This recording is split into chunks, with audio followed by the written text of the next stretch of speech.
Mediocre team and Big D. That's what makes this funny. How about the Cowboys? How about the Cowboys? Some way, somehow, when they count, just wait. They will let you down. The accident, they will mess it up. Just wait. The accident, they will let you down. Just wait. The accident, waiting to happen. It will happen. Tony Romo throw the football. Know what's coming next. He will get in the way. The deception of success. Tony Romo throw the football. Are you kidding me? That's why not a catch. Really? That's funny. Big D, teasing you. This is what they do. Walking through we show up on cue. Accident, something will go wrong. The accident of the big jumbotron. Accident, gotta recognize it's a black cat running around that franchise. Same with accident, they will mess it up. Just wait. The accident, they will let you down. Just wait. The accident, waiting to happen. It will happen. How about them Cowboys?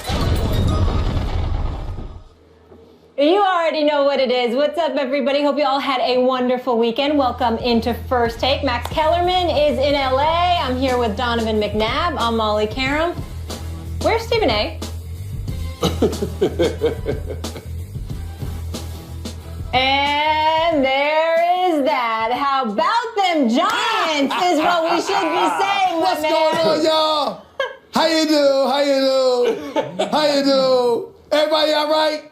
Y'all good? Good. What's up, D? What's going on, you? Mollywood, how you doing? I'm good. How you doing? Hold on. I got to make sure I got my regular decorations before the show. What's up, D? What's going on, man? Listen. I tried to tell everybody, and I'm about to break it down why I'm wearing this today. But y'all go ahead. I just want to make sure, first of all, did everybody have a nice weekend? Absolutely. Great weekend. Thank you, fans. Feeling good. How about you? We're feeling good. I know you had a good week. Max, you all right, man? LA? Cool out. You saw your boy Crawford just destroy Molina in Nebraska. Now That's you right. in LA. You okay? Are you okay? It's all good. All good. Terrence Crawford put it on him, and you know. Everybody all right? Here I am. Everybody all right? Everybody's good. All right, Let's just get right into it. Let's talk. Stephen A, the Giants beat him twice. Let's talk about What this, happened? guys. Huh? What happened? Well, first of all, I think it's important to point out a couple of things. Number one, Dak Prescott did look like a rookie for a change. You know, we understand that. Ezekiel Elliott only had 21 yards rushing in the second half. I mean, you know, we can throw that out. Des Bryant, we'll be talking about him a little bit later on in the show. Talk about a no-show performance. All of these things played a very, very significant role. I mean, I guess wearing a Cowboys helmet can only protect you so much. I mean, when Janoris Jenkins hit him for the one pass that he caught, he ended up fumbling that. I guess the Cowboys helmet, I mean, it can't protect you but so much. So clearly, that played a role. But at the end of the day, please understand the magnitude of what has transpired here. Okay. You see, what I tried to tell y'all, what I tried to tell America, I tried to tell them this, Donovan McNabb. I said they're an accident waiting to happen. What do I mean by that? I'm not talking about the talent. I might not even be talking about schemes. It's whatever can go wrong will. And what happens now is the recipe for disaster has been revealed. It's been placed before us all, Max Kellerman. It's been placed before us all. Jerry Jones opening his big fat mouth, talking about Tony Romo, leading into this game, got Dak Prescott out there looking like a rookie, just messing with him. The dude is flowing. All he did was win you 11 straight. Was that enough, Jerry Jones? No, it was not enough. It wasn't enough. And so now here we are. Yes, it's only 2 losses, but you know this as well as I do. When you show the recipe for someone's kryptonite, all of a sudden everything starts to fragment and fall apart. That is what I saw last night. Courtesy of the Giants defense, sure. But in the end, it's Jerry Jones in his mouth. That's why I wore this shirt today. That's why I'm going to wear this shirt all day. In Jerry, I trust. Not you all. No, not you Cowboy fans. No, in Jerry, I trust. When all else fails, Jerry Jones will find a way to mess it up. And that's why the Cowboy fans nationwide, they're nervous right now. They're panicking because they know they can't trust their billionaire owner. It's so beautiful right now. Imagine how miserable Cowboy fans are. This is just, mwah! How about them Cowboys? You know, it's funny. We look in the situation, and let's go back to when conversations started about Tony Romo. Remember, it was the Philadelphia Eagles game when Tony's standing on the sideline.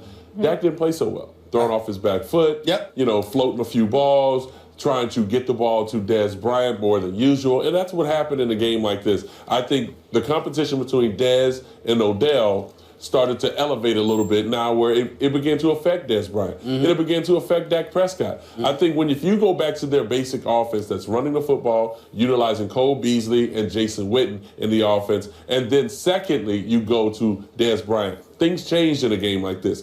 This is the problem I have with the Dallas Cowboys going forward, because it's not the same Dallas Cowboys that has made them successful over the last 11 games.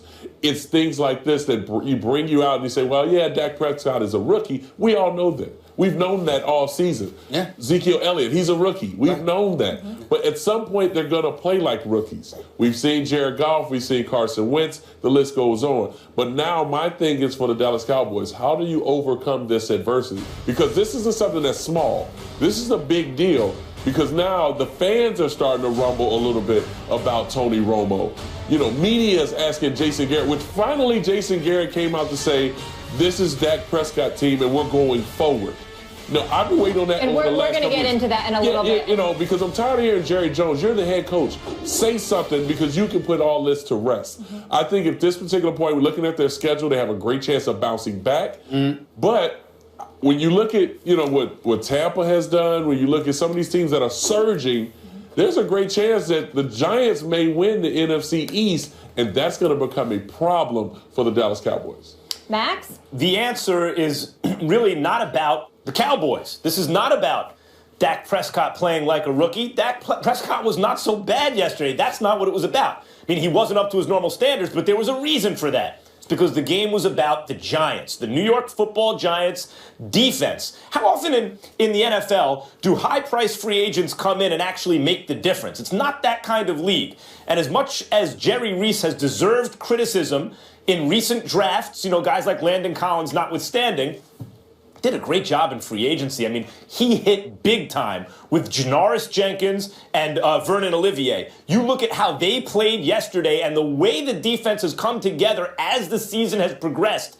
Last night, that looked like an elite defense, arguably the elite defense, but it's like right up there with the best defenses we've seen all year, including Minnesota early in the season. You can't call me a homer about this. I was not saying this all season, but that's what it looked like yesterday against Dallas in that offensive line. They won because they dominated. I can't believe it.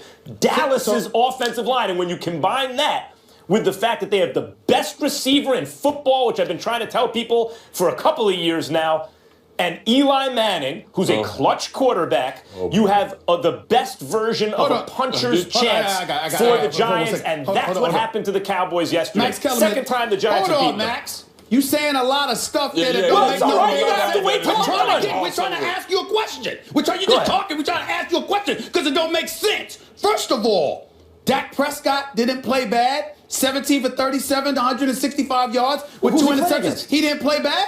Who's he playing against? This is what quarterbacks look like when the protection breaks down. Oh, so in other words, we have an excuse, no matter who it is. If you're playing against a defense that plays elite, that means you don't attribute some of the poor play to the quarterback? They were in the game until the end. It's not like Dak Prescott played them out of the game. The offense did not show up for the Dallas Cowboys led by Dak Prescott. That's not a fact. Yeah, and if you take away that big play, the Giants' offense didn't show up either. You're right. Almost threw about 3 or 4 Eli was awful last night. Eli was bad last night. You're right. And I told you going into the game, it's the kind of game that if you didn't look at the score, you'd think maybe Dallas is winning, ball control, all that. But the difference in the game is that if the Giants can keep it close, they have a home run threat unlike anybody else, and that's Eli Manning to Odell Beckham Jr. He hit him on a 5-yard slant pattern for crying out loud. That's how he scores touchdowns. They were walking 3 and outs all day long. They were scared to do anything. Right. They left it on their defense because their offense, led by Ben McAdoo, by the way, who did not call a great game. Eli Manning, who did not play a great game. Donovan online. Did that offense not look scared to do anything? The Giants. You know it's bad when McAdoo comes out in the media and says, "At least we ran the football." That's right. I mean, your running game is awful. That means your quarterback was not efficient. And then, you had an explosive play with Odell Beckham, but you take that away, the game is still in Dallas's hands.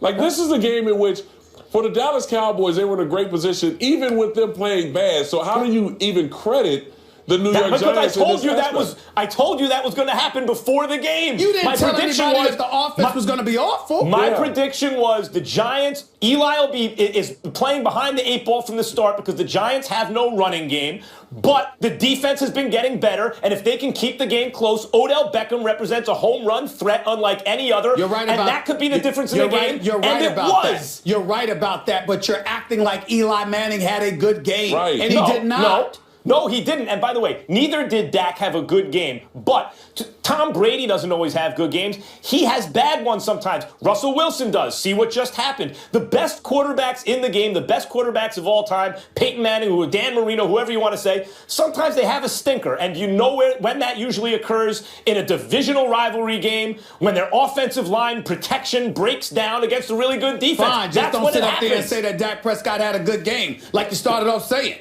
I didn't say he had a good game. You said he wasn't that bad. He was bad. Right. Yeah. They were in the game at the end. But it doesn't take away from the fact that he was bad. He did not have a good game. Thank you. And yet, by the standards of bad games, they had a chance to win. So I wouldn't be selling stock on Dak Prescott right now. Let's focus in on Dak in that situation. You know the saying, no one is more popular than the backup quarterback. Just ask the man in charge, Jerry Jones, and Jerry Stephen A. Trust. With Dak struggling a bit yesterday, the Tony Romo whispers have begun, and so have the questions. Jason Garrett, your thoughts? You consider putting Tony in the game? No. Why not? Yeah, we feel good about Dak playing quarterback for us right now. Why wouldn't a relief quarterback work in the flow of the game?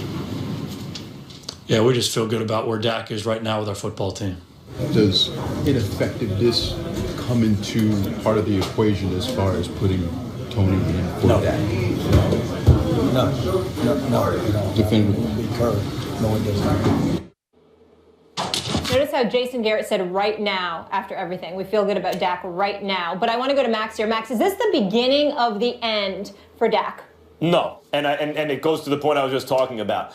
You start with Johnny Unitas. It doesn't matter what quarterback you're talking about. No quarterback is great or will look great to everybody every single game through the season. Donovan McNabb, an underrated great quarterback in my opinion, had some games, Donovan, I'm sure, where you didn't look good to outsiders, right? To people observing from the outside. But in fact, if you, I'm sure, analyzed it, wasn't so bad either, was it? Your offensive line, wasn't playing well. The other defense was elite. The receiver broke down the communication. It wasn't where he was supposed to be, and it made you look worse than you actually were that day. And then some days, you just have a bad day, too. The greatest players of all time, that's true for. Dak is excellent. They barely lost this year, as it turns out, basically just to the Giants. And I don't think the sky is falling for Dak Prescott. No, wait a minute, Max. I mean, as a quarterback, you have to be honest with yourself. If you played bad, you played bad. I'm not going to sit there and try to say, well, it wasn't as bad as you think it may have been when you watch the film. You know what type of player you are. You know the things that you've worked on. If you've missed passes or you've thrown them high or thrown them low, whatever it may be, I can be the first one to acknowledge that. In a sense, for Dak Prescott, he played bad. Let's just admit he played bad. They didn't win the game. But that doesn't take anything away from Eli either. I think when you look at what Jason Garrett said, and I'm not going to blow it up when he says right now, because to me it seems like he is truly petrified to say anything. This is the problem that I've had with the Dallas Cowboys. Preach. You are the head coach.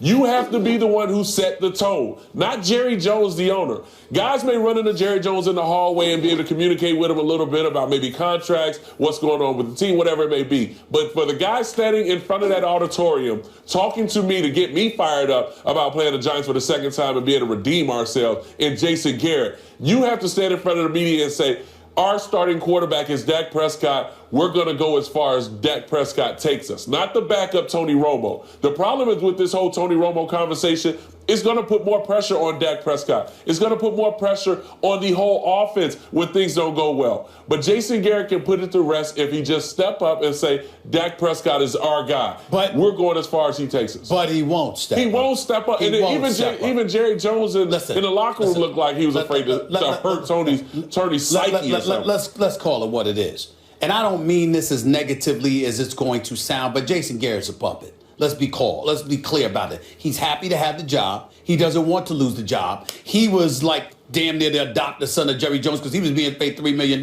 He's being paid the same as the head coach Wade Phillips was being paid when he was the head coach of the Dallas Cowboys. Right. He was the heir apparent. So now we transition that level of affection, that family type atmosphere, that brotherhood, that father-son relationship rather. You take that and you transition that to Tony Romo. And what do you have? You have a situation where everybody's being sensitive, but we ultimately must adopt and fully embrace what the desire is here. The desire is, and this is why the Dallas Cowboys are dancing better than the late Gregory Hines, God rest his soul. This is why they're tap dancing like this. Because what they can't say and what they're striving to disguise is their desire that Tony Romo be the one that steps up in there. They have never supported Dak as much as they should have.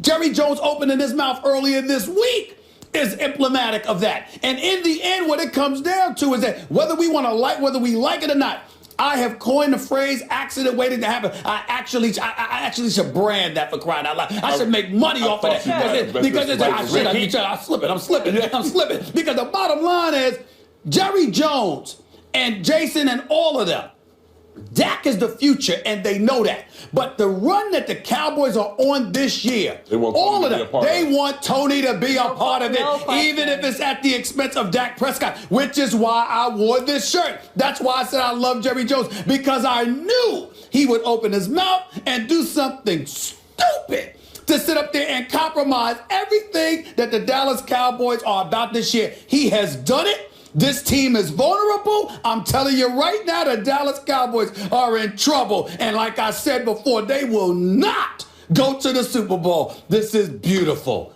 beautiful. All right, they got the Bucs, Lions, and Eagles coming up, and we will also get into who is now the team to beat in the NFC a little later in the show. So you heard from these lovely gentlemen, their opinions on Dak's second loss to the G-Men this season, but we want to hear from you at home. Should the Cowboys start Tony Romo? Vote now. We'll share those results and react to them a little later in the show. By the way, be clear, there's going to be some idiots out there who feel that way. There's going to be some idiots out there because they're panicking. That's what Cowboy fans do. See, that's the bane of my existence. It's not the team, Donovan, it's the fans. Yeah. They are all nervous right now because they're like, let's not mess this up. Oh man, we got, and they're calling for Tony Romo. I'm telling you, it's going to be a divide. Mark my word, that's Cowboy Nation for you. They're going to divide. And I know how locker rooms are. There's a division in the locker room as well. You know, when they're probably looking at Dak Prescott, knowing how he played in that game and how long will this continue on. That's why I say I'm waiting to see how they overcome this adversity. This is something that's very big because this is your starting quarterback who you really don't know much about being a rookie. So I want to see how long this goes. So much more than just a loss. Coming up, so much more to get into. There was controversy in Nashville yesterday when Harry Douglas goes for a low block at the knees of Chris Harris, Harris's teammate, Aqib Talib. Not happy. It was a dirty play by a sorry player. He don't do nothing. He come to the game, don't catch no passes. He come to the game to chop guys from the back. And he got the same agent as me. So when I see his in that lane, I'm going to beat his bitch. Hey now, and the pack is back. Rodgers and company pull up a huge win over the Seahawks at Lambeau. How dangerous is this Green Bay squad? I feel like we can run the table. I really do. I think the offense is starting to click a little bit more. We just got to put together a game where we're consistent from the first snap to the last. First Take is brought to you by Subway Restaurants and Geico. 15 minutes could save you 15% or more on car insurance. We got a good one tonight. Our Week 14 Monday Night Football matchup is an AFC clash between Joe Flacco's Ravens and Tom Brady's Patriots. Our coverage begins with Monday Night Countdown. That is at 6 Eastern. And after football, stay up for a little Sports Center at night with SVP. Get a full recap of Week 14 in the NFL and so much more. That's later tonight on ESPN. Meanwhile, the Packers make easy work of the Seahawks without Earl Thomas, a 38-10 win. Aaron Rodgers had 3 TDs and 0 interceptions. Russell Wilson was a different story. We'll get into that in just a moment. Green Bay picked him off a career high 5 times. Since Rodgers declared that Green Bay can run the table, the Packers have now won 3 straight. Stephen A., this is your boy. Is it time to take him seriously that the Packers can do this and run the table? He's Aaron Rodgers. I have to take him seriously. Now, that doesn't take away from how awful the Seahawks were. They were absolutely abominable last night. Losing Earl Thomas clearly had a very profound detrimental effect on them defensively. But it wasn't supposed to be to this degree. Right. I mean, it wasn't supposed to be this bad. It wasn't supposed to be this bad. So something else is missing there. But I think that I have confidence that the Legion of Boom will get it together because I just think that they're Rough Riders, and this is an aberration more so than the norm. What I have to pay attention to is that we've been talking MVP, we talked Tom Brady, we talked Derek Carr, we've talked Matt Ryan at one point, all of this other stuff. Zeke, Dak, et cetera. Has anybody taken notice of Aaron Rodgers? I mean, I'm not saying they're going to win. Numbers. I'm not saying they're going to win because they got 6 losses on the season, don't get me wrong.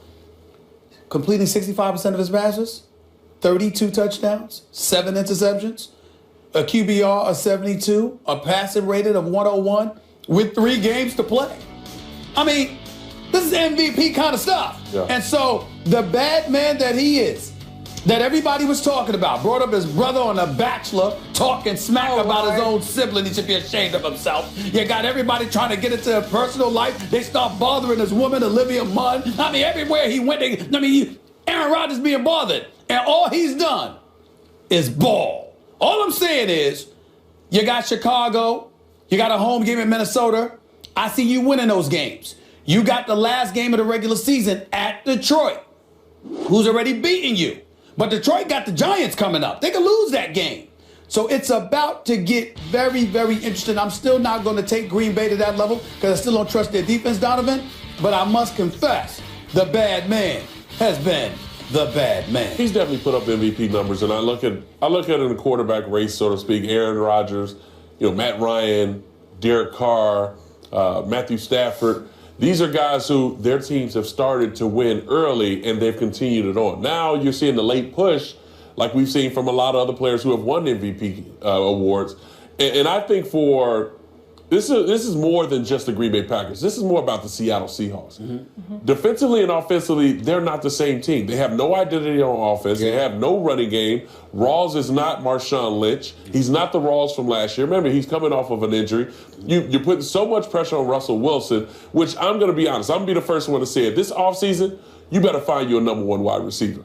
You need to find you a back that's going to be there 3 downs and be able to take pressure off of your quarterback. Go get some offensive linemen. And we're gonna talk about Russell. And then for the defense, it's not the same defense even with Earl Thomas in there. Yeah, he's their spiritual leader, but so is Cam Chancellor. People aren't throwing to Richard Sherman's side as much because they're going after their number 2 and 3 DB. That's right. And they're having a lot of success. Why bother Richard Sherman? Exactly. Why bother? When they're going after their second and third corners, and everyone is having success doing it. So when I look at it in the sense at this particular point, it's starting to catch up to them. When you get to the Super Bowl once, twice, you think we still have the mantra, we still have the recipe for success. No, you need to add more pieces to the puzzle. Yeah, having Jimmy Graham is going to help because he's a security blanket for a guy like Russell Wilson. But Russell can't do it on his own. Now, did he play bad? Absolutely, he played awful. This is the worst game of his career. Right. No and they will be able to bounce back. But can they bounce back consistently enough going through the end of the year and playoffs and still play at that elite level? At this particular point, I can't see that because now we compare them to the Dallas Cowboys, and both of them are having issues that I think it's going to now go to possibly a Giants team or something to that effect. Liking the sound of that, Max. Well, I mean, are we talking Russell Wilson here, or are we talking Rodgers running the table? Because if we're talking Rodgers running the table, yeah, he can do it. And by the way, the MVP talk, Stephen A., a couple weeks ago, we asked, is Rodgers elite? I said yes, because there were only 5 guys ahead of him. I gave him an A- so far because he was the best player in the NFL who wasn't in the MVP conversation. But clearly, that puts him within striking distance, and he has struck. Aaron Rodgers, over the last several weeks, is back to looking like the best player in the game that he was for about, 3, 4, 5 years before that. Before last season, where he also was something less than his normal self. And if he's that guy, yeah, they can run the table. I mean, you look at the Bears, whatever. The Vikings, but not on the road. And then Zimmer is a problem for him, but again, not at Minnesota. And then the Lions. And the Lions are good, but they're not unbeatable. He could actually run the table because when he's right, he's the best quarterback in football and one of the greatest of all time. So you got to give him that shot. Donovan, I want to go back to you because I want you and Max to be privy to something that I noticed in We all noticed the game against Atlanta on October 16th. Right.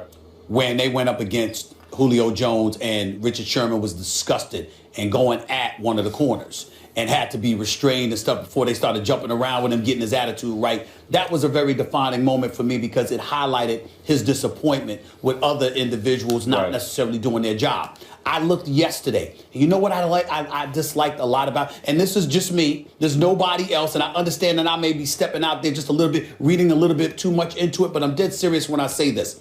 How you handle losing resonates with me when I sit there and look at you around your other teammates. You watch Russell Wilson in that post-game conference. Very nonchalant about it. Yeah, I hate turning the ball over, but, we move on from here. That's not a big deal, Donovan. It wouldn't be a big deal if it were the Eagles. It wouldn't be a big deal with the teams that I've seen you on and others on. But this particular team, with the mental makeup that they had, one of the reasons why we talked about the Legion of Boom was because they were fierce. And I remember Cam Chancellor, the Richard Shermans, and others of the world, they used to talk about beast mode. Yeah. And the kind of attitude that he infused in the rest of the dudes just because he was the way that he was. And I'm seeing him gone, whether it's Christine Michael, whether it's Rawls or anybody else. You're not getting that now. And so now the face of your franchise, particularly on the offensive side of the ball, is Russell Wilson, who no doubt can play at an elite level at times. But at the same time, that attitude, when you stink up the joint, even though there were passes that were dropped and the ball with interception wasn't his fault, when you have experiences where it's clear that you should be visibly disgusted and you don't have that, I kind of think that with that particular team, that works against you. What do you say to that? You're reading too much into it. Okay. You know my attitude. Okay. Yep. One thing you don't want to do, especially going through the media, is now all of a sudden banging on podiums, talking about how upset and pissed off you are. You don't do that. And as a quarterback, you have to keep your composure.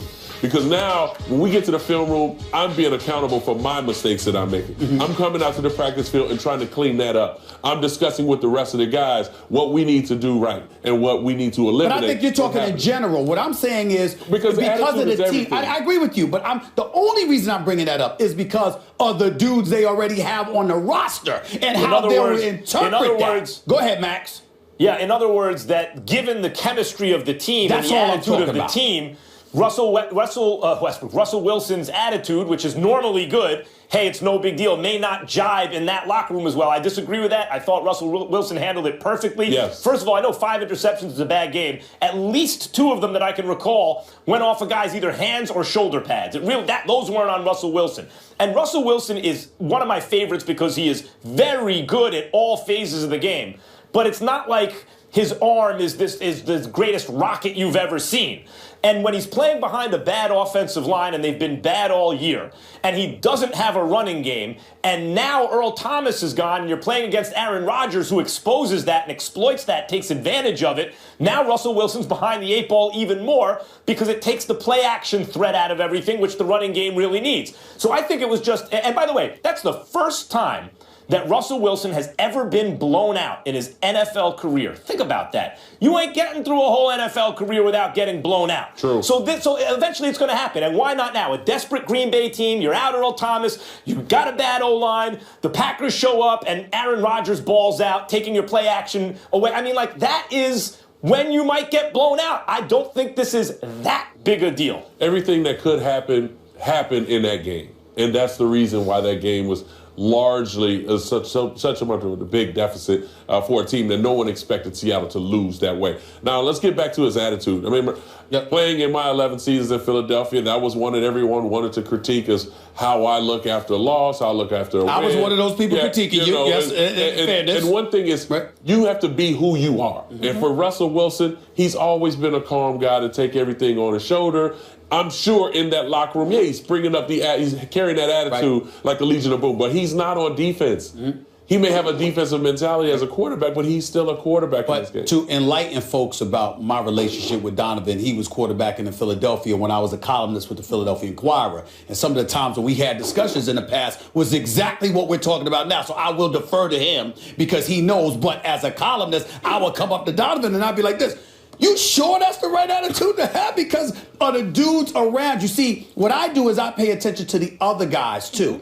I'm not saying that he was ever wrong for doing what he did or Russell Wilson's wrong. What I'm saying is the mental makeup of the troops around you and your ability to galvanize them is something I think plays a role from time to time as it's dictated to some degree by your attitude. But again, I could be wrong because I don't know. But that's on the outside looking in. I used to question him about that all the time. Am I right? And as a quarterback, you can't go into the media and call people out. No, I wasn't saying that. You can't go out and say our offensive line. I'm talking about himself. I'm talking about himself. But for himself, yes, he's taking it on his shoulder. But you just don't see that attitude right now. I'm sure when he gets home, he'll talk about what happened. And when he watches the film, he'll realize his mistakes and get it cleaned up for next week. Okay.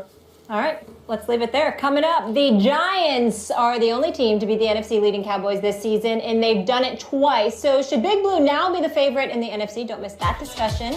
Coming up, and Harry Douglas is stealing headlines after this low block on Chris Harris led to a huge issue yesterday.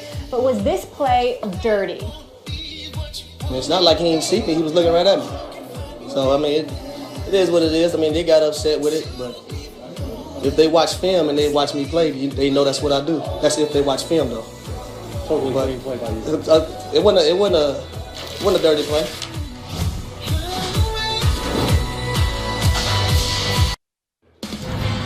We've got a special NBA doubleheader on Tuesday night at 8 p.m. Eastern. Karl Anthony Towns and the T-Wolves take on Jimmy Butler and the Bulls. Then Russell Westbrook and the Thunder taking on Damian Lillard and the Blazers. But how about yesterday?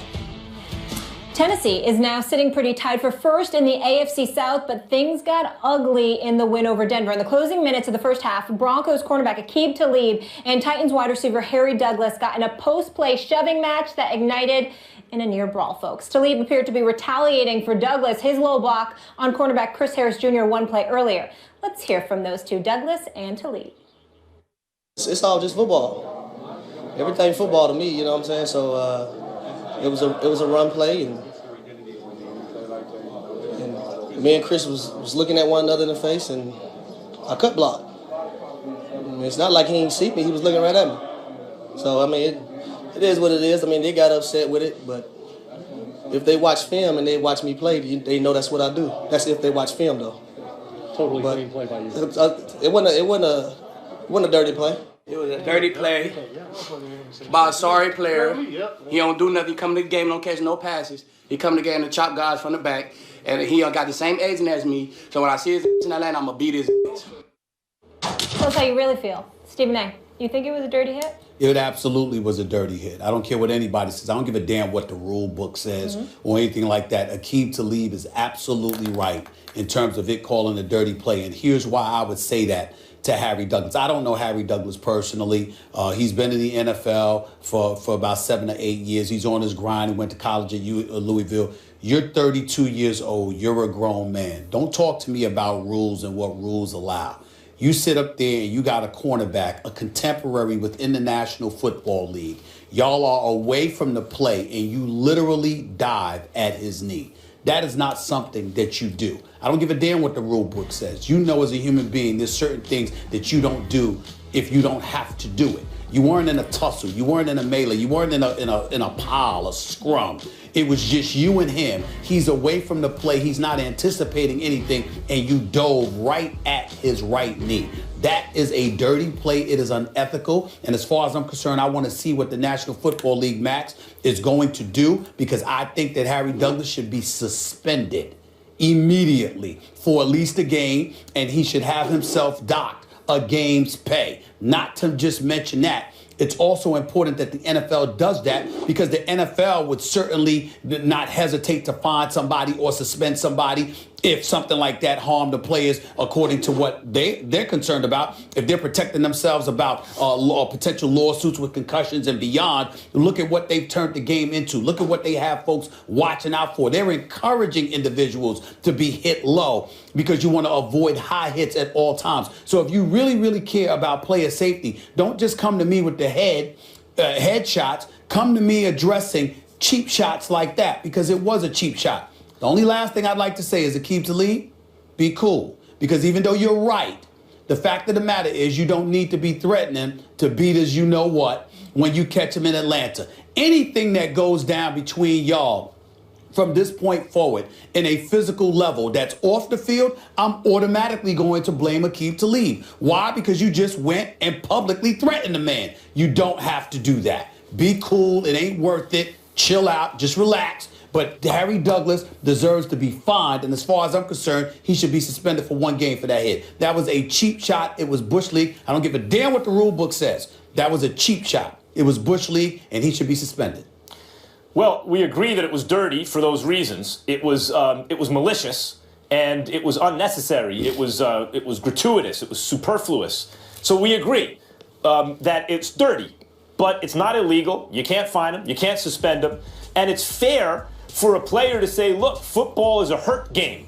The way I view it is if I have a chance to damage the other team's asset, one of their resources, within the rules, I'm going to do it. It's one of the reasons I didn't have a problem with Bountygate, and I didn't think there should have been punishment for it. It does matter that it's in the rules or not in the rules. Not morally. I disagree with you saying ethically. I think, and not to split hairs here, but I suppose we have to. There's a difference between ethics and morals if you really do want to split those hairs. Morally is what's right and wrong based on empathy. Let me put myself in that person's shoes and see if I'd want that done to me. Come on, it didn't really affect the play. You didn't have to do that. But ethics is about a standard of behavior based on rules. And the rules in this full contact sport protect him here. Chris Harris was pursuing a runner, was running away from his own goal line, was not being blocked by anyone else, so it was a legal block by the rule book. And I don't see how you can fine or suspend a player for a legal block. Now, we agree it was messed up. I mean, it wasn't a chop block by definition, but it was messed up because he meant to injure. But you know, again, that could, so therefore it was mean-spirited. It was malicious. But one can approach the game of football from the point of view that you can play it with malice, that you can look to injure the other player if it's within the rules, that gives you an advantage. After all, when you're going now you and I both agree, you're trying to mess with a guy's career, that's messed up. But you know, Lawrence Taylor used to put that shoulder down and crack the guy in the small, the quarterback. What do you think was on his mind? Probably severing the guy's back from the rest of his body. That's the nature of the game. If it's within the rules, maybe messed up. But it's actually not unethical by definition, and I don't see how you fine or suspend him. Well, I'll tell you how. I'll help you see it. When a quarterback gets hit low, that play is supposed to be definitively wrong, and you get fined or you get suspended or whatever the case may be. But on several occasions, we've noticed instances where intent comes into the equation. Now, obviously, it's very subjective, it's very arbitrary, and we understand that. But someone's intent matters no matter the malice that comes associated with a particular sport, Max. So what I'm saying is this.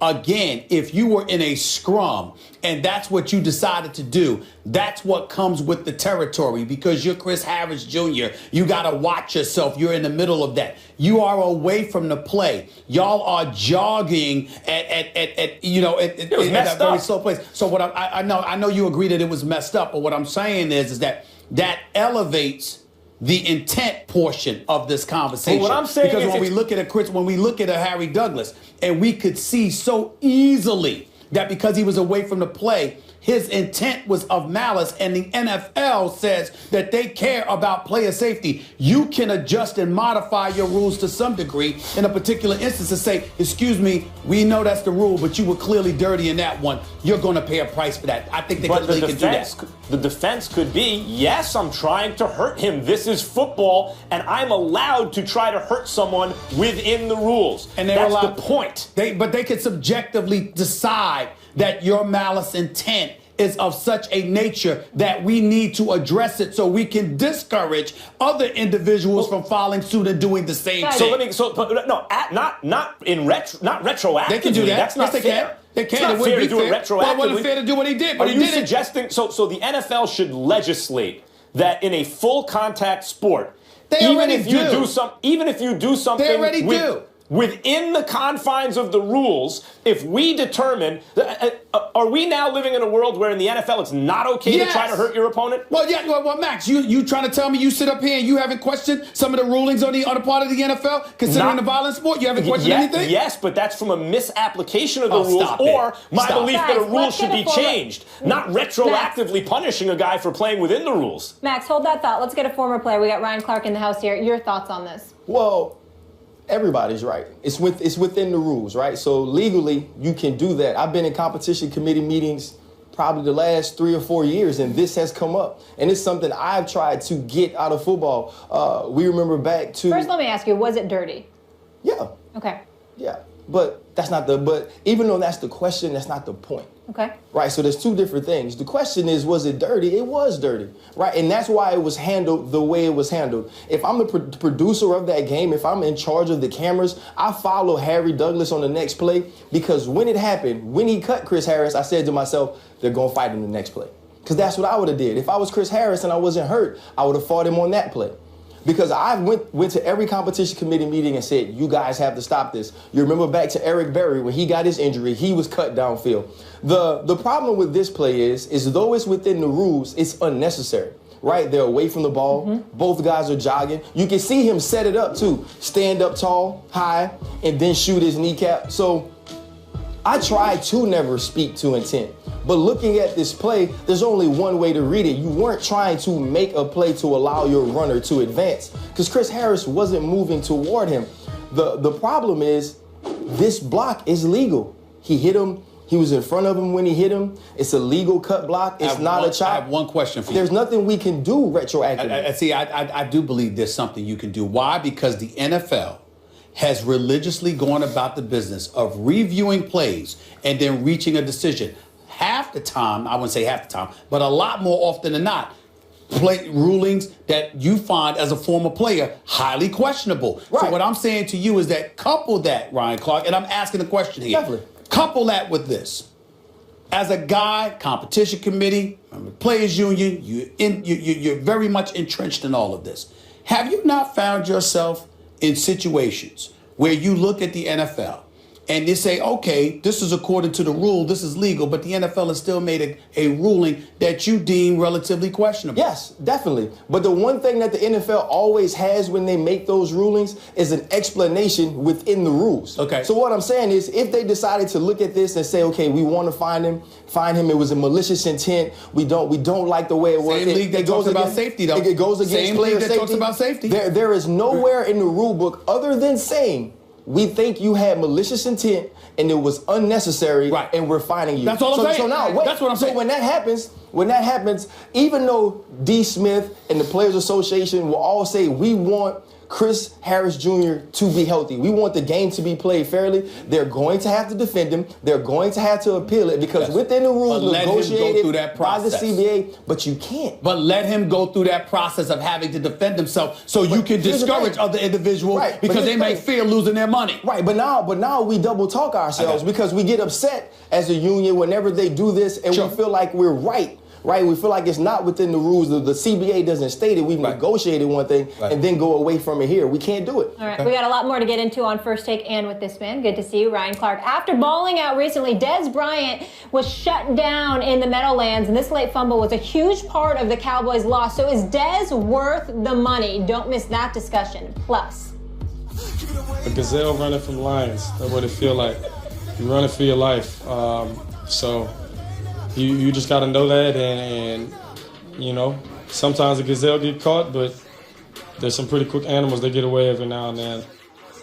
He got away. Odell Beckham continues to impress after another spectacular TD catch and run last night. Are ODB's Giants the best team in the NFC right now? We'll discuss when First Take rolls on. Stay here.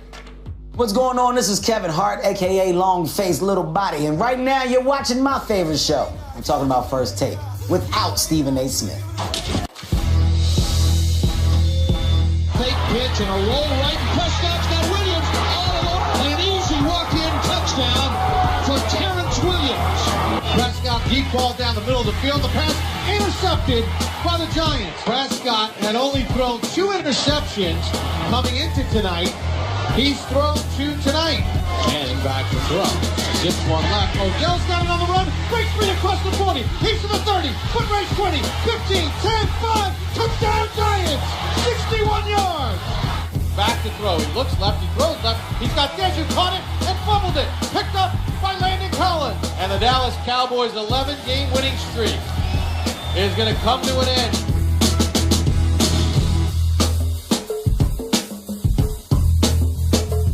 Hello again. Welcome back into First Take. The New York Football Giants, without JPP, defeated the Cowboys for the second time this season, snapping their 11-game winning streak. It was the Cowboys' first game this season with 3 turnovers, and they held Dak Prescott to under 200 yards. The G-Men are now 2 games behind the Cowboys at 9-4. Max Kellerman, should Big Blue be the favorites in the NFC?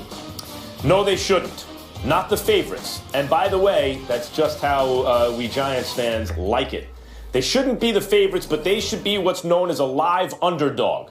You think about what they are. Their defense looks like it could be becoming elite. It was elite yesterday, as good as any defense this year, against that Cowboys offense, which has been high-powered all year. But we'll see, and they've consistently gotten better throughout the course of the season. Maybe not game over game, but if you look at any 3 or 4 games and compare it to the previous 3 or 4, the defense has been improving. And now it's hit like a really, really good level. And as I said earlier in the show, Jerry Reese deserves credit. He's missed in a lot of drafts, and usually free agent signings don't work. But the 2 biggest free agent signings in the offseason where they spent all that money, Janoris Jenkins, who a lot of people said, well, including me, he's a B+, maybe not an A. He gambles a lot. He's been much more than a B+ this year. And, of course, Olivier Vernon has been a beast. I mean, and these 2 guys have, along with the rest of the defense, coalesced, and they're tough. And then you have on the offense the greatest home run hitter in the game, Odell Beckham Jr., where if your defense can just keep you in the game, he's liable to do something spectacular that wins. With Eli, who I've mentioned in the past, in the postseason, is the most clutch quarterback in the postseason in the history of the NFL. So they have a puncher's chance. Stephen A., we talked about this earlier in the show. When we were kids, there was a heavyweight named Ernie Shavers. Remember him? Yes, I do. Knockout artist extraordinaire. Yeah, that's right. Now, you wouldn't pick him necessarily against the best heavyweights, but he might knock him out. I mean, he's just got to catch him with that right hand. The Giants have a puncher's chance, but even a little more than that because the defense is so good. It keeps them in the game and gives them a realistic chance to land that haymaker. So, no, they shouldn't be favorites, but they're the team that no one's going to want to play in the playoffs. They're more than a tough out. They are a live dog. Well, just like you brought up Ernie Shavers, let's not forget Mike Weaver, Max. But a lot of people don't know about that. We'll leave that alone. That's right. I'm just breaking it down. Yeah. Let Max know I know a little boxing too. But here's the deal. Getting back to this point, I'm going to respectfully disagree with you and say that on this particular day, the Giants should be the team considered the number 1 threat in the NFC to the Cowboys. Because if the Cowboys are the best team within the division, we're looking at a Seattle Seahawks team. Earl Thomas going down sort of changes that for me. It's not that Seattle can't step in and handle their business, but that's a devastating loss for the Seattle Seahawks defense. On the offensive side of the ball, their offensive line, along with their running game, are question marks right now. I don't trust Atlanta, even though I'm paying attention to Tampa, and they're climbing up in my psyche. And the Detroit Lions are right now the number 2 seed in the NFC. They can't be ignored. Here's why I would say the Giants are the number 1 threat. Because the Cowboys are supposedly number 1. Okay. And who has the Cowboys' numbers thus far this season? It would happen to be the Giants. So being in the NFC, being familiar with the number 1 team in the conference, where the road to the Super Bowl is going to have to come through in order to get to that point, that's where the Giants sort of, tickle my psyche just a little bit. It's not that I think they're better than Seattle.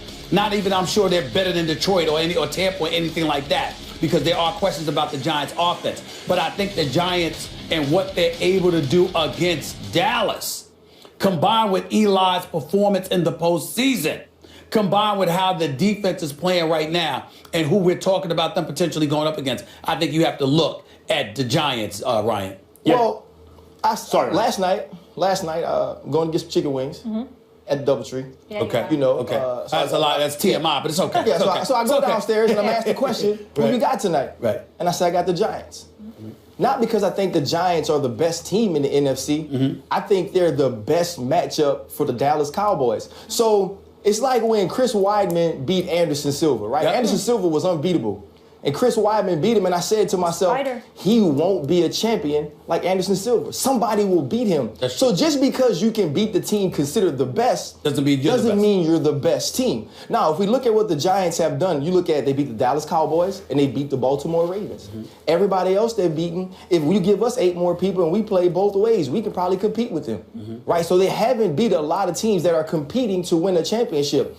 We have to see them do more. You have to see them go on the road, which it looks like they will have to do if they can't catch the Dallas Cowboys, and beat good football teams. Beat the Baltimore Ravens while they're in a losing streak. You go to Pittsburgh last week to have an opportunity to show the 6 wins in a row for real, and you lose again. Do I think they match up well against the Cowboys? Yes. If they played in the NFC Championship or division round, would I pick them? Yes. I don't know if they can go to Atlanta and win in the playoff game. I don't know if they can go to Tampa and win in the playoff game. Analyze but you have to do those things. Let's analyze why. And you correct me if I'm wrong here. Tampa, it's about their defense. Yes. And you got a gamer in your quarterback, Jameis Winston. Atlanta is about that offense. Basically, their passing attack. Even though they can run the football, their success is predicated on their ability to pass the football. Detroit's success is predicated on Matthew Stafford. Even though we respect Theo Riddick, it's not like they got a stout running game in the Motor City. Well, what's the problem with the Cowboys when they go up against the Giants?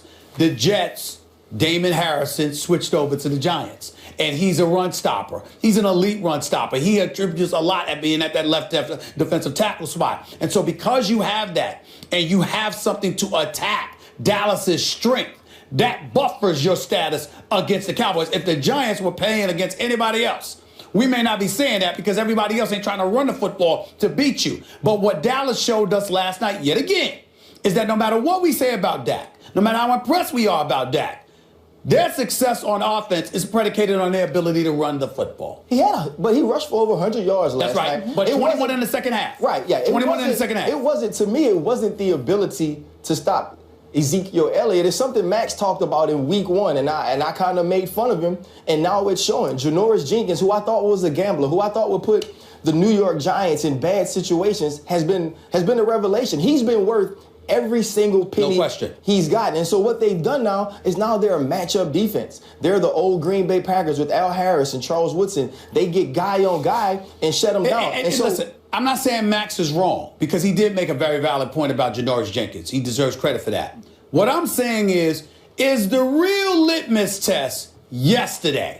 Because when I think about Janoris Jenkins, and Janoris Jenkins can ball, I got nothing but props, and Dominique Rodgers, Kamari Handlers, and Eli Apple is going to be special, I believe. My point is, I don't know if I'm willing to go as far as you're going until I see them brothers go up against an elite passing attack when it counts. Well, listen, I'm not. What I'm saying is that's why I'm saying it's this team. Got it. Right? That's why I'm saying it's when they match up against the Dallas Cowboys, they match up well. Max. And also, the fact is, what I like about that matchup is the Giants have a problem protecting Eli. He has to get rid of it in 1.5 seconds or he's crushed, right? And they can't block for the run. But when you're playing Dallas, you can give the ball to Perkins, because Dallas doesn't get pressure. They actually have a very good run defense, but they don't get pressure. So that kind of takes away the real issue for the Giants, which is the offensive line weakness. The Eric Flowers has to hold on every play because he's beaten on every play.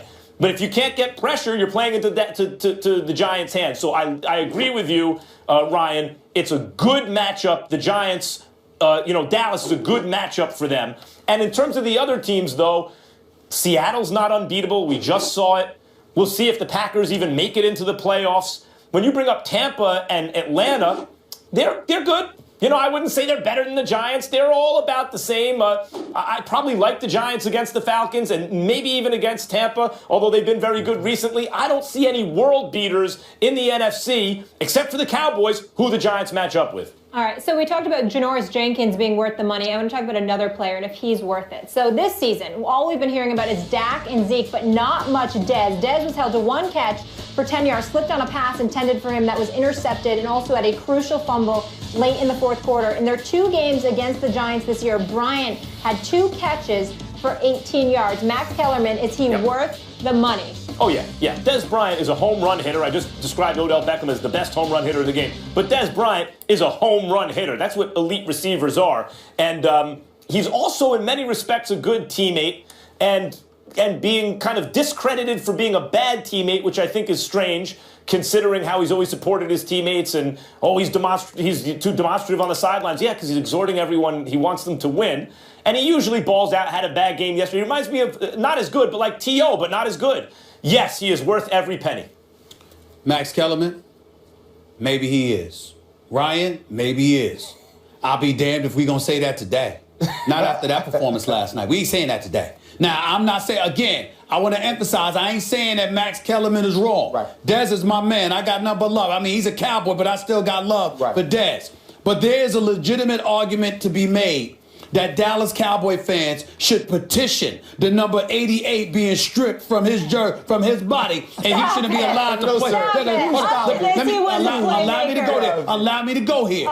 Stay with me. I'm totally open to being corrected after I say what I got to say, because I got nothing but love for Dez. Okay. Not today. It's not about your numbers. It's not about the fact that you were targeted one time, only caught one pass, and the one pass you caught, you fumbled because Janoris Jenkins stripped you. It's not even about that. Did you watch Dez last night? You know your football, Ryan. That's why you're here. I ain't played this damn game. You did. You trying to tell me you saw the same Dez? I'm talking about the dude that fights. I'm talking about the dude that battles. I'm talking about a dude that never, ever appears soft. I'm talking about a dude that's religiously on the sideline, marching up and down, talking, imploring his boys to show up. Dez Bryant, I don't know if I saw him take his helmet off last night. This dude just seemed like he took some Prozac, so he looked depressed. Something was wrong with him. Something wrong. I don't know what happened. I don't know. I'm talking one game.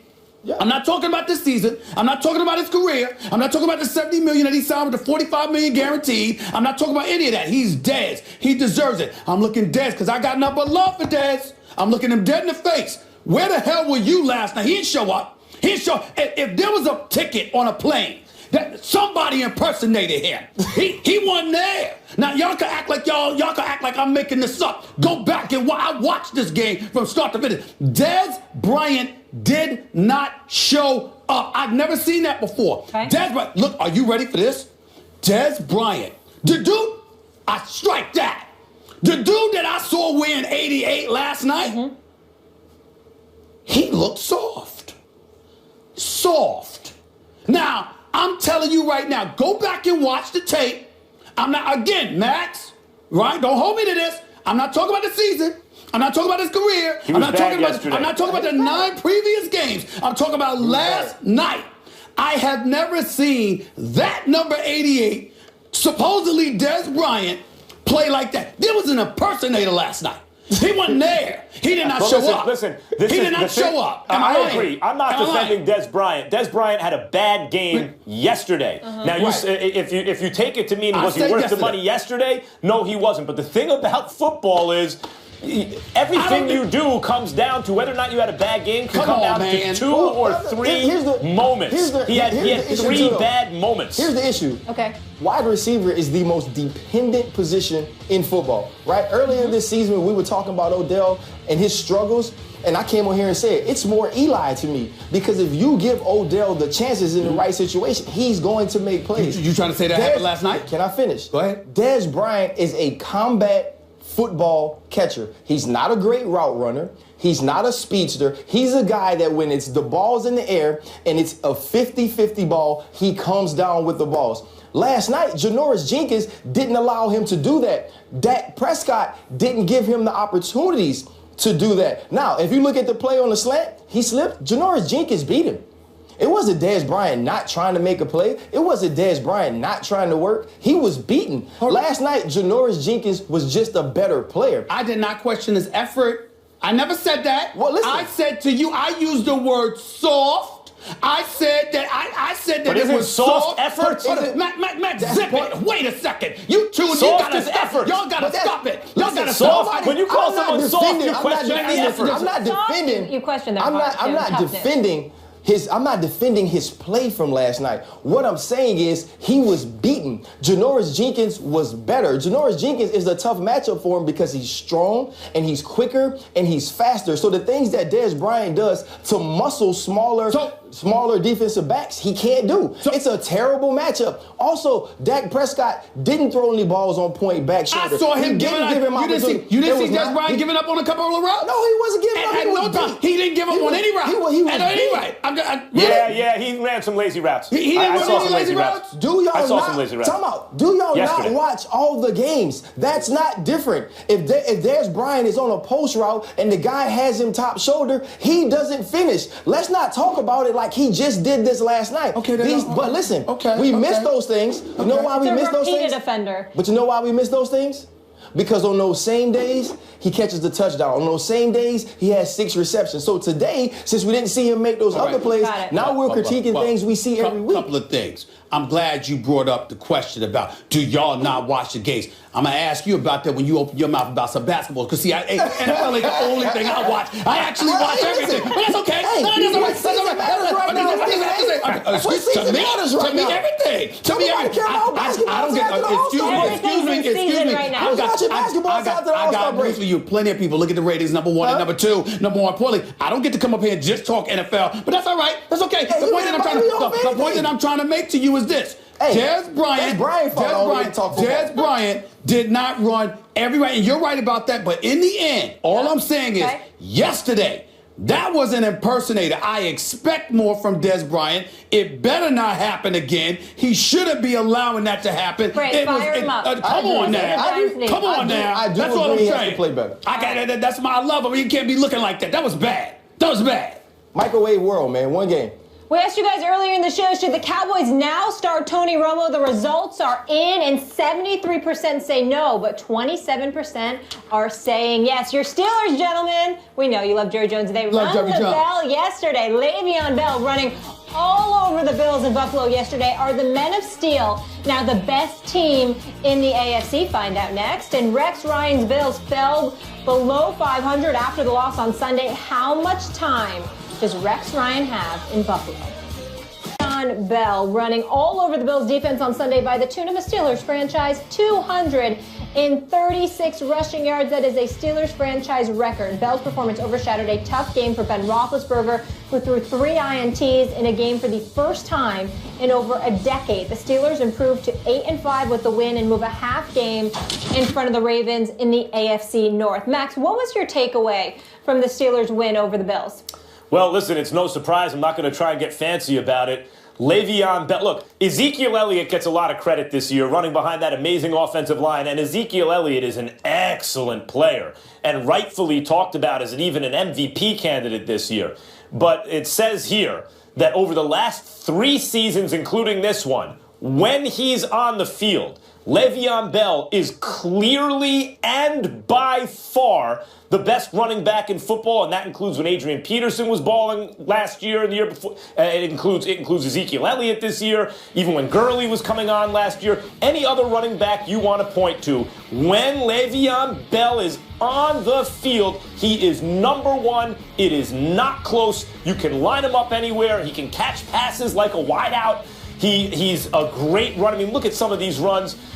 Patient, explosive, an amazing player. When I think about the greatest running backs I've ever seen, if his career doesn't have the longevity or he's not available every game as some of the other guys have been, he will be to me like what Gale Sayers was to a previous generation.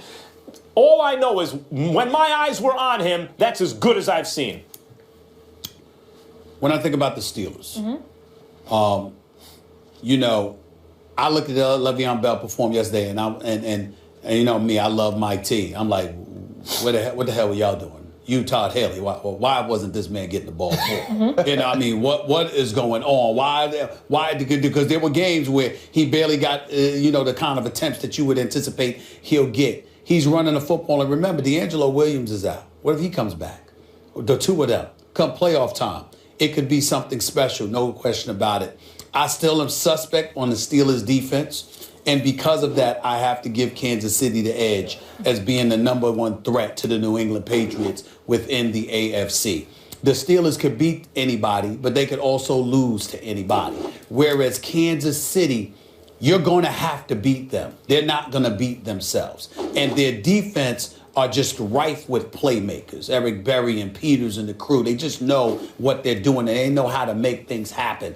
If Jamal Charles comes back, they'll be even more formidable. But even without him, you got Spencer Ware, you got Alex Smith, who usually is not going to beat himself. Jeremy Maclin was out for a few games. He's back. Kelsey's been balling. And so when I look at it from that perspective with the Andy Reid coaching this crew, I don't think there's any question that Kansas City is the most formidably consistent threat. Oakland, is your offense going to show up? Or rather, is your defense going to show up? I'm sorry. The Steelers, is your defense going to show up? Okay? But the Kansas City Chiefs, all they have to do is be themselves. You don't have question marks. The real question mark about Kansas City, are they big? Are they good enough to beat the New England Patriots and Tom Brady? That's it. Yep. Outside of that, they can beat anybody else because they're just consistently thorough, focused, and professional in that regard. Yeah, I totally agree. This game doesn't make me think the Pittsburgh Steelers are the #1 team in the AFC. I do agree with Max. Le'Veon Bell is the best running back in football. And I don't think it's close. I think when you look at everything that he can do both in the passing game and the running game, he's proven that. Now, the issue is this for me. If I'm the New England Patriots, if I'm the Kansas City Chiefs, the team you don't want to see get in is the Pittsburgh Steelers. You don't want to see that team with that offense, with that quarterback. Even though Ben Roethlisberger threw 3 interceptions yesterday, you know this team's pedigree. You know the coach's pedigree, you know the quarterback, and you know what this offense can do. And so when you see a team like this having an opportunity, get hot. Listen, You never know. who wins on Christmas Day is important to everybody in football. When the Baltimore Ravens and the Pittsburgh Steelers play for the AFC North Championship, which it should be. I'm so glad it's not Cincinnati, and we never thought Cleveland was going to be a part of it. It's what this division should be. The winner of that game is going to be trouble, and I think it'll be the Pittsburgh Steelers. And with Ben Roethlisberger and that offense, nobody wants to see them in the playoffs. One point about the Steelers: if they can't stuff the run, they ain't going to win. And that's the number one takeaway for me was Le'Veon Bell. But number two is, if they can't stuff the run, how are they going to beat Kansas City or any of those elite teams? So I don't think, and I didn't think Pittsburgh going into the season was going to get out of the AFC or even be in the AFC Championship game necessarily. And that opinion, that feeling has been reinforced watching them struggle against the run. Yeah, I understand that. When Kansas City and Pittsburgh met, it was very early in the season. It was before Kansas City really got on this run that we've seen them on. But it was a blowout. Like it was a massacre. It was not pretty. And we've seen that in that matchup of those two teams. Obviously, it'll be in Kansas City if it takes place again, so that could be a huge difference. But this team matches up well against everyone as far as being able to put up points. And you know this, Matt, more than anybody. Styles make fights. And so depending on the matchup, the Steelers can be a tough team to beat. Stephen A., you mentioned Mike T., of course, your former coach. With the win, Mike Tomlin won his 100th regular season game and is the third straight Steelers coach to reach 100 wins. As for the Bills, a lot of turnover there. If he wasn't on the hot seat already, he's feeling the heat now. The Bills started the season 4-2, but since then have lost 5 of the last 7 games. Rex Ryan, what's up with the job situation? Guys, I'll promise you one thing. It's the first I've heard about a rumor about it or whatever. Well, I never did until you guys just said something, so that'll probably tell you how true it is. I don't have any idea, guys. I mean, I'm just got through putting everything into a game that we just got beat, and we'll put in everything we have moving forward. But to answer questions, about anything else, about, rumors or anything else, I think is ridiculous. Stephen A., does Rex got to go right now? Yes, Rex Ryan needs to go right now. I take no pleasure in saying that because I happen to like him. But the reality of the situation is that you're in a results-oriented business, and the results speak for themselves. I'm looking forward to Rex Ryan working for ESPN in the near future. He's great on TV. Or being a defensive coordinator for some other team. What he has no business doing is being a head coach in the National Football League.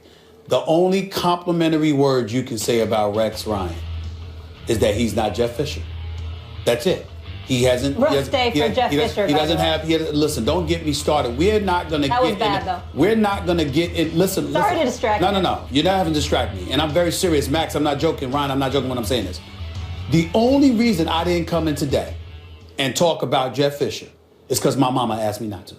Man, cut it out, man. I'm not playing. I'm not playing. I'm telling you, my mother watched me go off on Jeff Fisher last week, and she said, Steven, stop. Be nice. That's the only reason. Now, I promise you. You're that player because you want to get to Stephen A. Listen. You want to make him stop. That's right. Max has seen me around my sister, around my family. He knows how much I love my family. My mama asked me to do it. I promised I wouldn't do it today. I said nothing about tomorrow. But today, I'm going to let it pass. Because Jeff Fisher is an You said today. I'll let it go. Let's stay focused. Let's stay with Rex Ryan. Let's stay with Rex Ryan.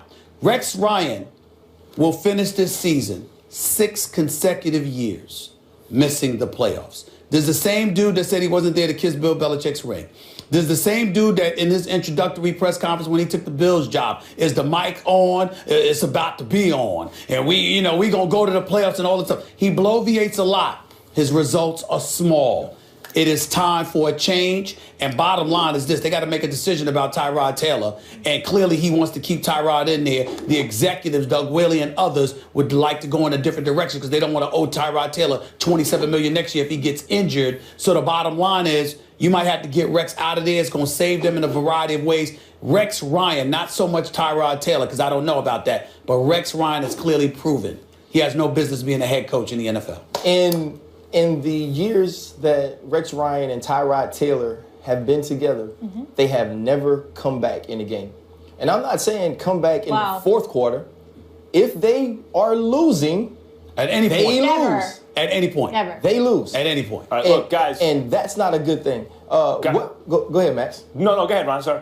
What Rex Ryan has shown us, though, and what we've given him the opportunity to show is he can't coach all of football. That's right. And that's why I agree with you, Stephen. A defense coordinator, he can do that. He is big time at it. But he hasn't learned how to develop quarterbacks. He hasn't learned how to develop offenses. And we've seen that after the first 2 years with the Jets, the steady decline in his record and also his offensive production. He needs a strong offensive coordinator. Look, right. But you have to be able to locate that, man. You have to be able to project who can be a strong offensive coordinator and let them do their jobs. Rex Ryan is a solid coach, and the Bills have not been, they've been irrelevant for a generation since Marv Levy. I mean, like, when was the last, they're actually a relevant team now in this sense. They're a tough out. Week in and week out, you don't know if they're going to lose. You see a team has to go to Buffalo, play the Bills, or they just got the Bills on the schedule. You go, that's a tough game. So how's he solid?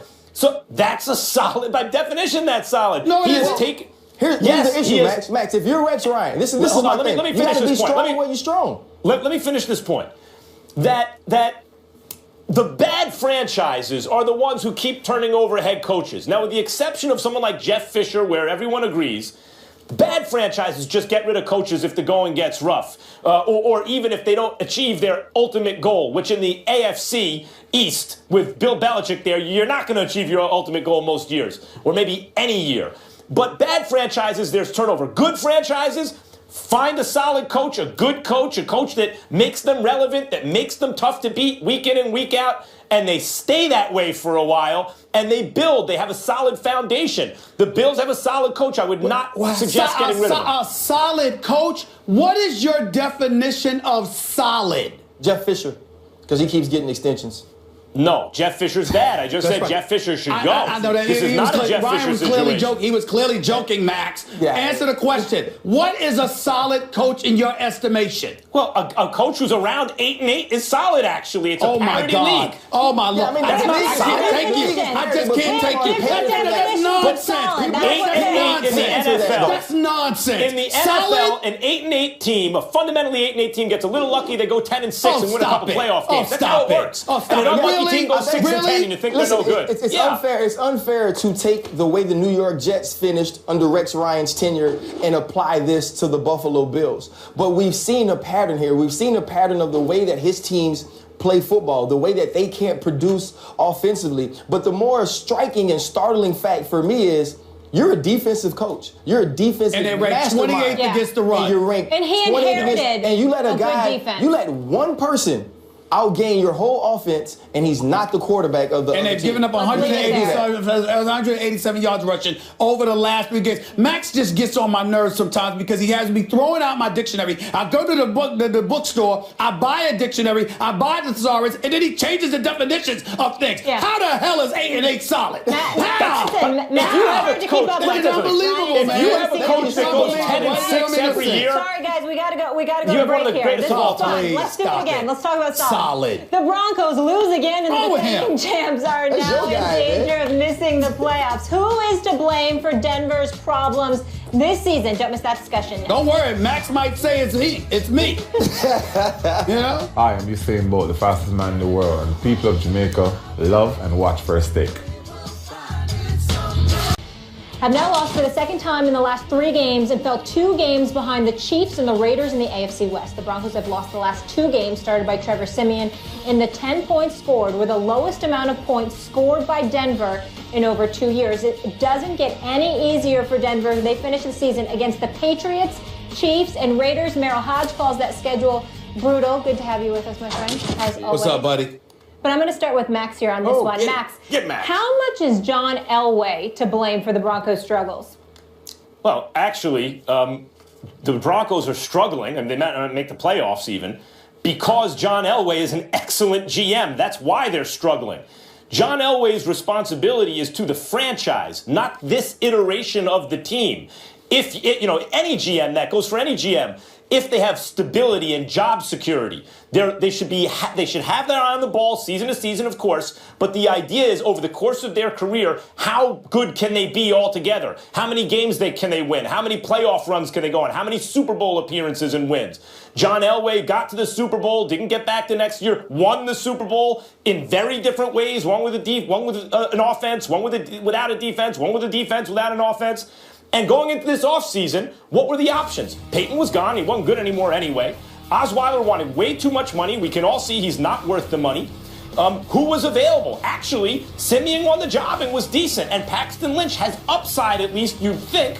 What, are you going to get mad at him because he didn't pick up Dak Prescott like no one else did either? Sometimes guys elude you that way in the draft. John Elway has prepared the Broncos for success in the long run by avoiding a bad quarterback contract that would have satisfied people but submarined the Broncos' chances. That's why they may not make the playoffs right now, because John Elway is who you want as the GM for your team. Well, I'm quite sure you feel that way, and John Elway should throw you some cookies because clearly you're willing to be an apologist for him. I won't take long to make this point because I've got to get to Merrill Hodge. But let me say this.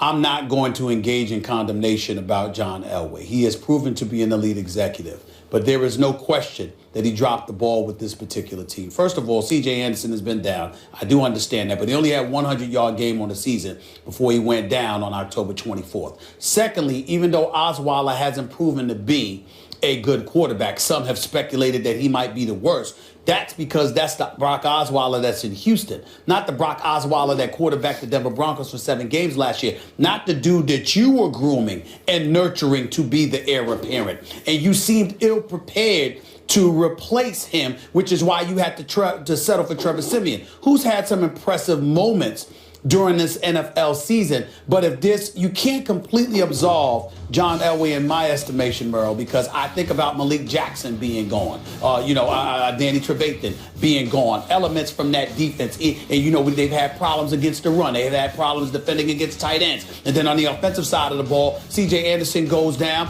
But prior to that, he wasn't what you thought he was going to be when you matched the offer that Miami gave to him. So he ends up staying. And then on top of it all, we're looking at a quarterback situation that you were not prepared to address in the event that Osweiler decided to leave as a free agent. You've got to have that kind of foresight as an executive, I think, to some degree. Anyway, John Elway has dropped the ball. It doesn't mean that he all of a sudden is not as good and as gifted as he is, but it does mean that A grade he's typically accorded, he doesn't get for this season. Well, I'm going to clean it up a little bit because I think both of you hit some good points. You have to look at what is the foundation of the Denver Bronco offense. What is the one thing that makes it tick, that you have to have? You better be able to run the rock. So if there's somewhere they overestimated, I think it was in their running game and their runner or runners.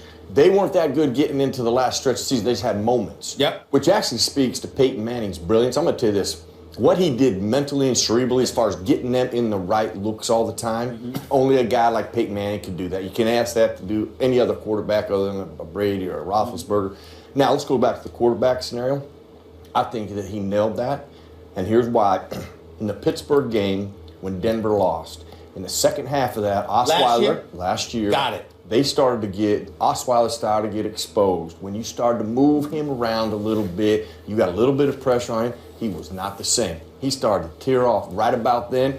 Denver knew what they had there. So, rightfully so, he did the right thing, and they got the right quarterback there. Even though they brought all the guys in it, they got the right quarterback. And Merrill. Where they missed it, though, was their offensive line and their runners.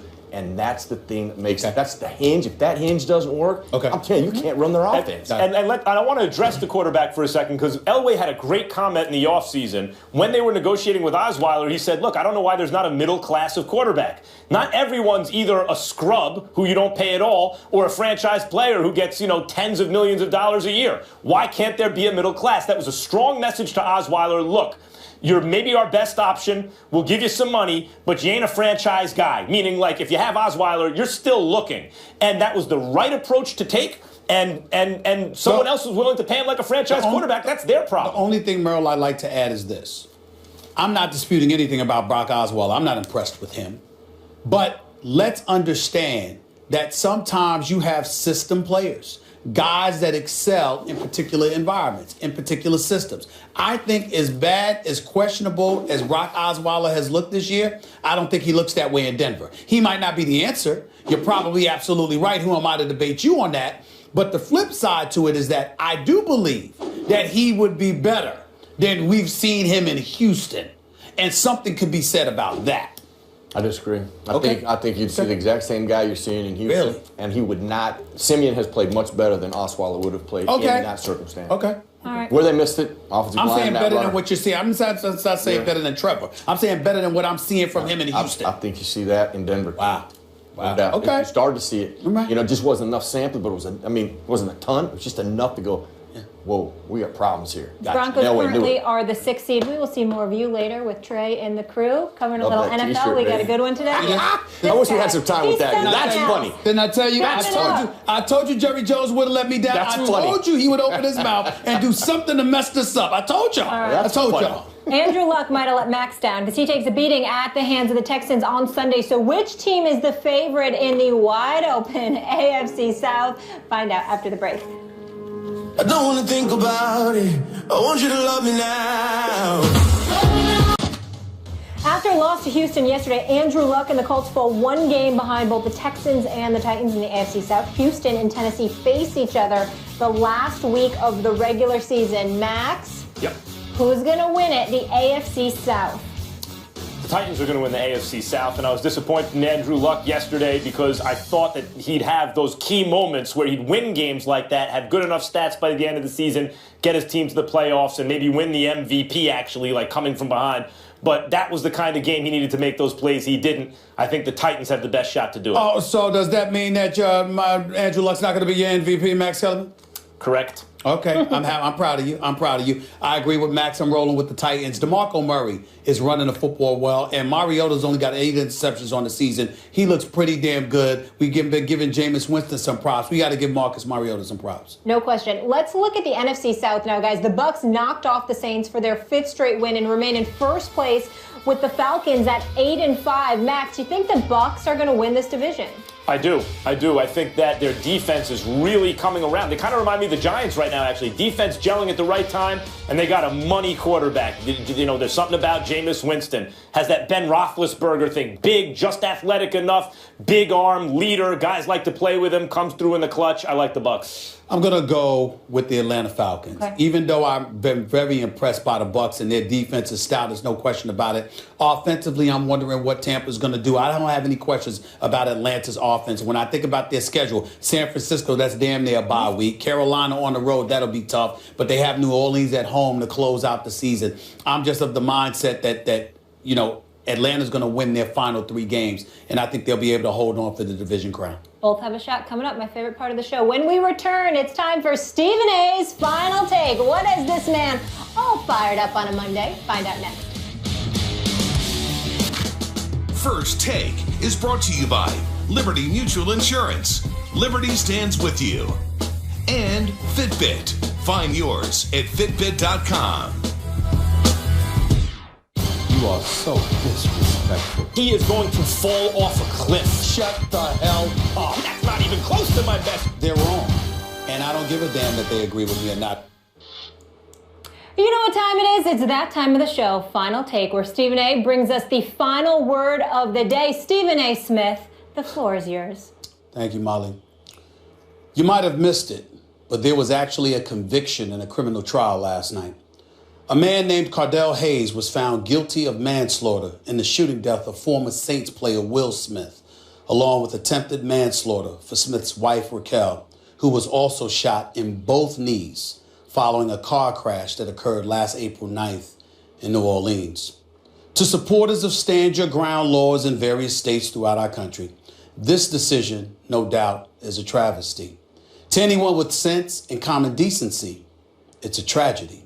So says Will Smith's 3 children more than anyone else, who will never see or hear their daddy ever again. But the relevancy of this particular topic on this particular day isn't just about a 28-year-old who could spend the next 40 years of his life in prison because keeping it real went wrong. It's also because it's symptomatic of the times we're actually living in. Times so volatile, so haphazard, that legislators from the state of Washington are actually proposing laws that would allow those with concealed weapons to enter arenas and stadiums. In other words, bringing the Wild Wild West to a game near you. This shouldn't be the case. It should never be the case. It's time for all of us to pause and to get a grip.